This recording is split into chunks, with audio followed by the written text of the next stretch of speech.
हमने इस्लाम को पढ़ा, इस्लाम को समझा, कुरान को पढ़ा।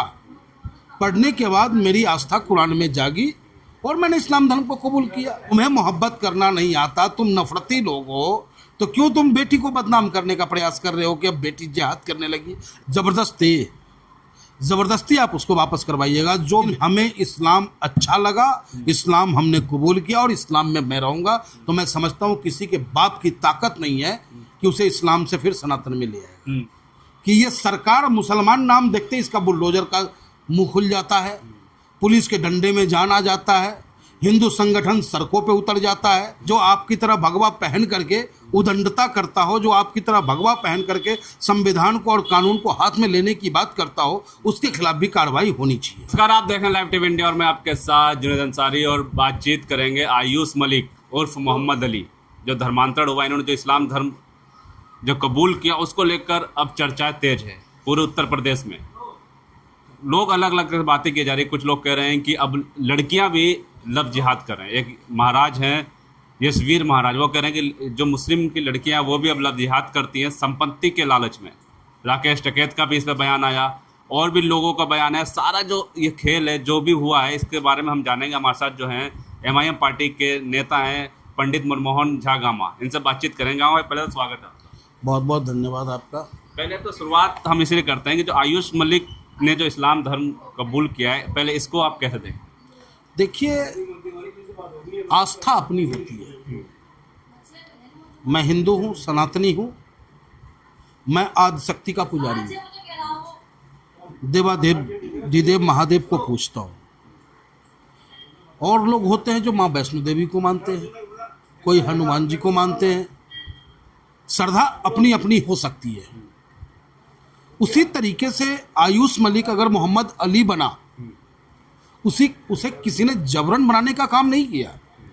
उसका खुद का वक्तव्य है कि हमने इस्लाम को पढ़ा, इस्लाम को समझा, कुरान को पढ़ा। पढ़ने के बाद मेरी आस्था कुरान में जागी और मैंने इस्लाम धर्म को कबूल किया। अब इससे ज़्यादा प्रूफ क्या चाहिए आपको? इसके बावजूद भी तो उनके बीवी और उनके ससुर को गिरफ्तारी हो जाती है। देखिए, हमारे देश की विडंबना है, 2014 से पहले जब कहीं आपस में टकराव भी होता था तो अखबार भी छापती थी कि दो समुदायों में हुआ पथराव। लेकिन अगर आपका जमीनी विवाद में भी झगड़ा हो जाए और अगर मरने वाला हिंदू हो और मारने वाला मुसलमान हो, तो मीडिया डायरेक्ट कहती है कि मुसलमान ने हिंदू लड़के की हत्या की। तो ये इतना कहने से क्या होता है कि हिंदू मुस्लिम का मामला बनता है। और महाराज जी की जहां तक बात है, तो भैया महाराज जी के पास और कोई काम तो है नहीं। अपना फेम में रहना चाहते हैं, वो TRP उनको चाहिए। और वर्तमान हिंदुस्तान में जो जितना मुसलमान और इस्लाम को गाली देगा, जो जितना मुसलमान और इस्लाम को बदनाम करने का प्रयास करेगा, उतना बड़ा वो नेता बन जाता है। और ये हमारे देश के लिए विडंबना है। नहीं, लव जिहाद नहीं मानते, क्योंकि वो कह रहे हैं कि लड़का भी, मुस्लिम लड़के भी लव जिहाद करते हैं, अब लड़कियां भी लव जिहाद करने लगी। मोहब्बत इज ए गॉड। मोहब्बत यूं ही किसी से नहीं हो जाया करते। एक रे होता है। हम सारे दिनों में राजनीति करते हैं, 100-200 आदमी से मिलते होंगे, लेकिन कोई अच्छा मित्र कोई एक बनता है हमारा। तो ये ऊपर से ही तार जुड़ा हुआ होता है। और मोहब्बत में भी जाति ढूंढा जाए तो इससे बेहतर तो जानवर है। इससे बेहतर तो जानवर है कि जानवर शेर है तो शेरनी है, कुत्ता है तो कुतिया है, बंदर है तो बंदरिया है, और हम चांद हो गए, चांदनी हो गए, आप आयुष हो गए। ये क्या मामला है भाई? मोहब्बत करने दो।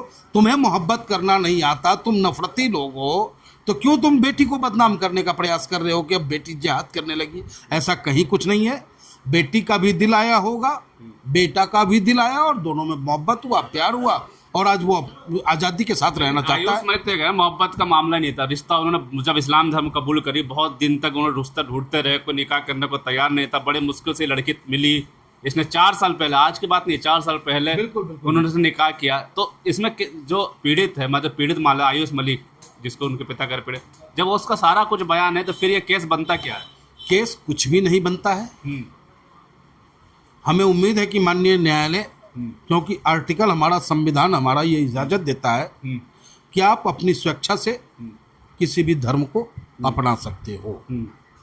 उसने अपनी स्वेच्छा से अपनाया है। वो कह रहा है कि हमारी तमाम दौलतें ले लो, लेकिन मैं इस्लाम को नहीं छोड़ूंगा, क्योंकि इस्लाम मेरे दिल में बसता है, ईमान को लेकर मैं चला हूँ। तो मैं समझता हूँ कि हमारी अदालत न्याय करेगी, उन्हें न्याय मिलेगा।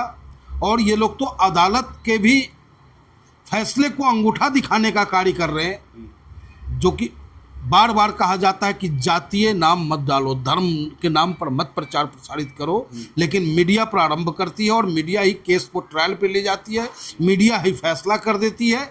आपने खान सर को भी देखा होगा किस तरीके से खान सर को यही मीडिया ट्रोल करने का काम कर रही थी। आज क्या रहा, ढाक के 3 पात्रा। खान सर बिल्कुल बेदाग निकले। खान और सेल्फ डिफेंस में संविधान भी आपको इजाज़त देता है कि अगर आपकी कोई हत्या करने का प्रयास कर रहा है तो आप अपने बचाव में वार कर सकते हो। और उनके पास जो सिक्योरिटी था वो सबने देखा कि हवाई फायरिंग चल रही थी। उसके बावजूद उनको ट्रोल किया जा रहा था, उन्हें बदनाम किया जा रहा था मीडिया के द्वारा। ऐसा लग रहा था कि अब सिर हो जाएगा, अब उनका सारा इंस्टीट्यूट बंद हो जाएगा। अरे जो व्यक्ति गरीबों को शिक्षा देता हो, गरीब बच्चों के हाथों में शिक्षा देने का कार्य करता हो, फ्री अस्पताल देता हो। जिहाद तो शिक्षा चिकित्सा जिहाद कर रहे थे। देखिए, जिहाद अच्छी शब्द है, लेकिन जिहाद को इन लोगों ने बर्बाद कर दिया है। जिहाद सबको इन्होंने बदनाम करने का काम किया है। जिहाद क्या है? बुराइयों से जिहाद, गरीबी से जिहाद, नफरत से जिहाद, यही तो जिहाद है ना। खान सर को माफिया भी बना दिया था मीडिया ने, तो अब क्या माफी मांगेंगे? देखिए, माफ़ी मांगनी चाहिए, उन मीडिया को माफ़ी मांगनी चाहिए जो जिहादी, आतंकी, न जाने क्या क्या नाम से उनको बुलाना शुरू कर दिया। फैजल खान, अरे जिसको नहीं पता था उसे ही बता दिया कि फैजल खान नाम है इनका। नहीं तो दुनिया खान सर के नाम से इज्जत करते थे। और हमें तो गर्व होता है कि हम उस बिहार के रहने वाले हैं, और ख़ास करके उस जगह के रहने वाले हैं जहां उनका इंस्टीट्यूट है। महेंद्रू घाट पे कभी हम क्रिकेट खेला करते थे। महेंद्रू घाट हमारा अपना घर आंगन जैसा रहा है। तो बड़ा गर्व होता है कि खान सर हमारे जो हैं अपने हैं और बिहारी हैं। बिल्कुल साफ साफ सवाल यहाँ पर आ जाता है कि यूपी पुलिस पूरी SIT की टीम और पुलिस जांच में लगी है। अब प्रशासन का बयान आता है कि पाकिस्तान से तार जुड़े हुए आयुष मलिक उर्फ मोहम्मद अली के, और जिस मौलाना का नाम लेते हैं वो इसरार अहमद, डॉक्टर इसरार अहमद, उनका इंतकाल तो 10 में हो गया, फिर कैसे तार जुड़े अब भी? इसी को तो कहते हैं ये है अंधा कानून, ये है अंधा कानून। एक वो वसीम रिजवी है, अगर वो अपने धर्म को छोड़ करके हमारे सनातन धर्म को स्वीकार करता है तो हम कहते हैं घर वापसी हो गया। कोई कार्रवाई नहीं होती है। और ये तो स्वेच्छा से, और आप सोचो कि पाकिस्तान से तार जोड़ रहा है। कौन जाएगा पाकिस्तान? ये दरोगा जाएगा जिसके हाथ में ये केस है। पाकिस्तान जा करके वो इसरार खान का क्या उसके खानदान वालों से रिपोर्टिंग लेकर के आएगा, वहां से वेरिफिकेशन करेगा वो। तो ये अपना जान बचाने के लिए पुलिस वाले जो हैं डायरेक्ट कोई मामला होता है पाकिस्तान से जोड़ देता है, ताकि न पाकिस्तान जाएंगे और अगला जिसको हमें फंसाना है वो फंसा रह जाएगा। मरा हुआ आदमी कैसे संपर्क कर सकता है? 10 साल 2010 में मर गए। ये बातें तो मैं भी कह रहा हूँ। मीडिया जो वास्तविक मीडिया है, जो सोशल मीडिया है, आप जैसे लोग वो भी दिखाने का काम कर रहे हो, लेकिन क्या ये बात नेशनल मीडिया बता रही है कि 10 साल पहले वो पाकिस्तानी यूट्यूबर मर गया जो धार्मिक ज्ञान देने का काम करता था, और ये 2010 में मरे वो। आज 2026 है, शादी 4 साल पहले हुआ है। कब वो कैसे मुसलमान बना, कितना दिन पहले मुसलमान बना, उसके बाद शादी होती है, फिर भी तुम बदनाम कर रहे हो, फिर भी तुम खिंचाई कर रहे हो सिर्फ इसलिए क्योंकि वो मुसलमान है। और हमारी लड़ाई क्या है भाई? हमारी लड़ाई जो इस सरकार से है यही तो है कि ये सरकार मुसलमान नाम देखते इसका बुलडोजर का मुंह खुल जाता है, पुलिस के डंडे में जान आ जाता है, हिंदू संगठन सड़कों पे उतर जाता है, और लोकतंत्र का में कभी भी कोई फैसला भीड़ तंत्र नहीं कर सकता। न्याय तंत्र से, न्याय से व्यवस्था चलती है। हिंदू संगठन सड़कों पे उतरने की बात कर रहा है, कह रहा है कि हम आयुष मलिक को घर वापसी करवा के रहेंगे। जबरदस्ती ज़बरदस्ती आप उसको वापस करवाइएगा। जो व्यक्ति ये कहता हो कि मेरी तमाम दौलतें ले लो, तमाम दौलतें ले लो, लेकिन हमें इस्लाम अच्छा लगा, इस्लाम हमने कबूल किया और इस्लाम में मैं रहूँगा, तो मैं समझता हूँ किसी के बाप की ताकत नहीं है कि उसे इस्लाम से फिर सनातन में ले आए। राकेश टिकैत किसान नेता वो ये कह रहे हैं कि धर्म चाहे कितनी बार भी बदल लो, 3 बार, लेकिन जाति नहीं जाती, जाटे जाटे रहेंगे। बिल्कुल, आज हमारे हिंदुस्तान में खासकर पश्चिम उत्तर प्रदेश में मूले जाटों की संख्या बहुत है। कौन है वो? हिंदू से ही तो मुसलमान बने वो, इसलिए मूले जाट हो जाते हैं। लेकिन आज भी इतनी खूबसूरत हमें देखने को मिलता है माहौल जाट और मूले जाट के बीच में। कई जगह में मेरा जाना आना होता है, एक भाई तो जाट है, एक भाई मुसलमान बन गया। नाम लेके मैं नहीं कहना चाहूँगा, यही अर्थला में बहुत अच्छे नेता हैं, समाज सेवी हैं वो, उनका एक भाई मुस्लिम है, एक भाई जाट है। ईद भी मनाते हैं, दीपावली भी मनती है, घर भी आमने सामने है। तो यही तो हिंदुस्तान है। अरे जिसे जो अच्छा लगे करो, लेकिन संविधान के दायरे में रहो, अपने देश के लिए सोचो।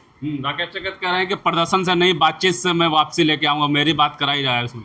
देखिए, राकेश टिकैत जी जाट समाज में अपना प्रभुत्व रखते हैं, मुजफ्फरनगर के वो है भी, और वो शामली का लड़का है, तो उनका भी कहना जायज़ है कि अगर स्वेच्छा से अगर वो बदलना चाहता है तो वो बदल ले, और नहीं बदलता है तो भी वो हमारा है, अब बदलता है तो भी हमारा है, इसमें कोई आपत्ति नहीं होनी चाहिए। तो ना कि संविधान इजाजत देता है, मर्जी है उसकी। मैं उनके इस बयान का समर्थन करता हूँ। राकेश टिकैत जी ने जो कहा है इसका मैं समर्थन करता हूँ, और ऐसा ही होना चाहिए। उन्होंने तो कहा लड़की की भी गलती नहीं है।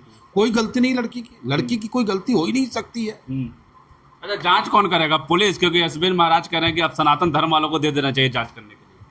अब यही बाकी रह गया है, कि अब पुलिस अपनी वर्दी उतार के खुट्टी पे टांग दे और इन भगवाधारियों को जो है हाथ में लाठी पकड़ा दे।